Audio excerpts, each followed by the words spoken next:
Here are my top gameplay tips and tricks for playing Tabletop Tavern, a fun medieval roguelite army management game with RTS battles which can be played manually or auto-resolved. Hint, after learning these tips and tricks, you will always get a more favorable battle result if you play manually. My first tip is about dealing with a type of enemy that might cost you most units and even entire battles or playthroughs unless you learn how to deal with them ahead of time. This is the artillery type of units. They range from triceratops mounted Scorpios to goblin fireball catapults. Their range is massive, damage high, and very disruptive to unit formations. So here are two fastest ways of dealing with them. First, you can use a unit with the Outrider trait, which means that it can be deployed outside your own battle deployment box, but just not directly inside the enemy's deployment box. In my playthrough with the samurai-inspired faction and hero, I had access to the Kunoichi infiltrators. This is basically a ninja unit. It is defined by its smaller soldier count, short-range attacks, and the Outrider trait.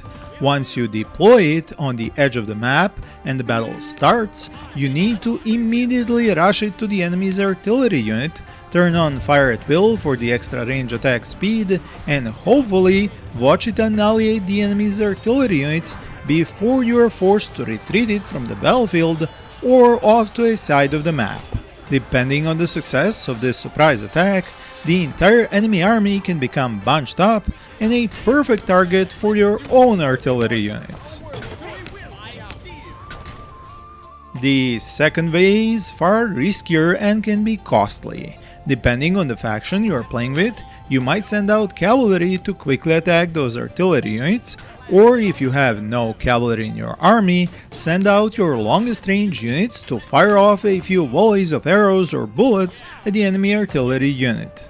This usually requires some clever tactical positioning of your army, spreading it around the map to keep enemy units spread out and allow for your range units to have enough space to get in close enough. Now, this enemy AI is also capable of using his own units with the Outrider trait to his advantage, depending on are those units cavalry, infantry or range units.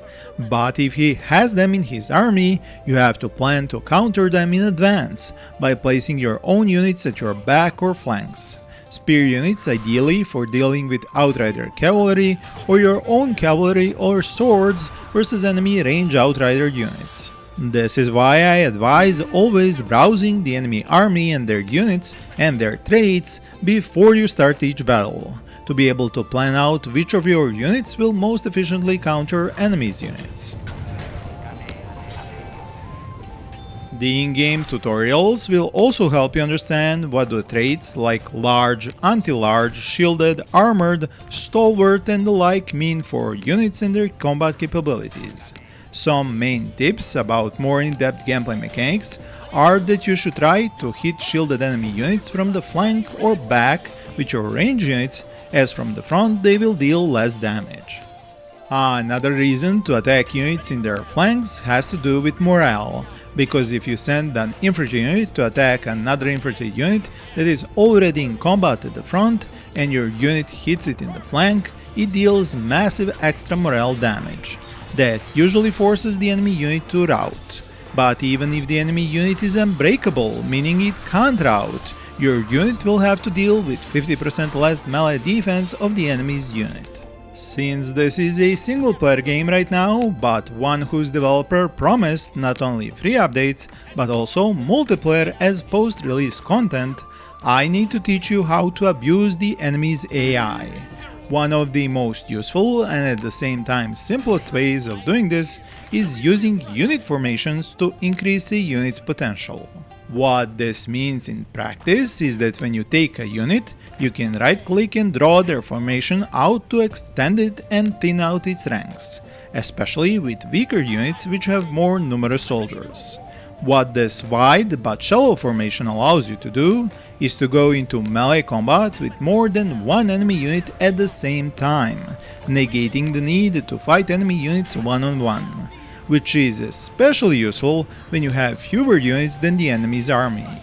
But the main reason for doing this is to free up your other units to move past the entangled enemy units and be able to attack them in the flanks unhindered. This is a tactic I used to win hundreds of battles in Total War Shogun 2 Avatar multiplayer mode back in 2011, having a win-lose ratio of close to 100 to 1. Coincidentally, that is the game because of which I started this very YouTube channel. Now you understand why playing with a samurai-inspired faction in Tabletop Tavern had such a draw for me. Anyway, my next tip is not about combat, but setting up your playthrough, because there is truly amazing variety in heroes and units, but you should keep your eye on their specific faction and hero bonuses, as they will direct your actions in the management part of the game quite a lot. In my own playthrough, by choosing the Sakura Dynasty faction and Oda Nopugage hero, I had to keep my army clean of other factions' units to keep the outlined bonuses. Additionally, the Hour of Destiny hero effect meant that after battles I needed to be very careful of my choices and the order in which I chose them, because I needed to go into battles with a small amount of gold and right after each victory to use the Hour of Destiny option first, as this meant losing all my collected gold but gaining a free unit. Only then did I claim the bounty of gold from winning the battle and recruited a new unit. Especially because later, units recruited from battles could be uncommon, rare or even legendary, and it was the best to get them after finishing my army management and getting that free but regular unit from the Hour of Destiny hero effect. Army management between battles is very important because it is one of the rare places where you can heal units. There are a few more ways to heal them and I will outline them for you in this tip. So you have your 2 slots for reserve units, which is upgradable to 3, and I will explain upgrades later in this video. Here you place units before the next battle, as after you finish that new battle, they will heal a certain percentage. Next place that lets you heal units is the Tavern, if you gain it as a random place on the map. For 5 gold you can heal all of them by 20%. You can also gamble here to try to win more gold. I don't advise it. Next, you can enter villages and instead of sacking them for gold and items, stay for a night and heal all your units by 30%. This is probably your best and most common way of healing armies in any playthrough. Another function of villages and towns is to send gold from your playthrough to your vault and spend it later on campaign upgrades. If you want, you can even spend gold in towns and recruit a locally available unit. Another way to heal but also improve a unit is to combine 3 units of the same type and rank by using the prestige option when clicking on a unit in the army menu. This will automatically combine units of lowest health and boost the stats of the newly created ranked up unit. This is also how you use up low quality troops when you max out your army size, instead of having to kick low value troops to make room for new better ones. Healing units is also possible by spending a night at a cozy campfire. Those are far more rare, but they also offer more than just healing, which is why they are often found at the start of later campaign stages. You can choose to scout the map, removing the question marks and actually seeing what hides behind them once you get to those events on the map. On rare occasions, you don't need to heal up your army or need to scout the map, you can train one unit to higher rank or scavenge to try and find a useful item for your hero, which usually benefits one unit type or has a campaign modifier. The final way in which you can heal units is by using any of the health potions you buy or find in your playthrough.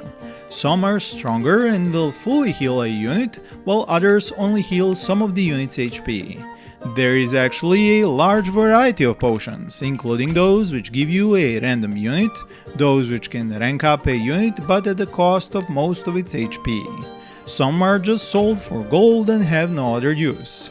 If you find any cool ones, let me know in the comments below, and also if I didn't cover any other way of healing up units, make sure to tell me and other viewers of this video about it.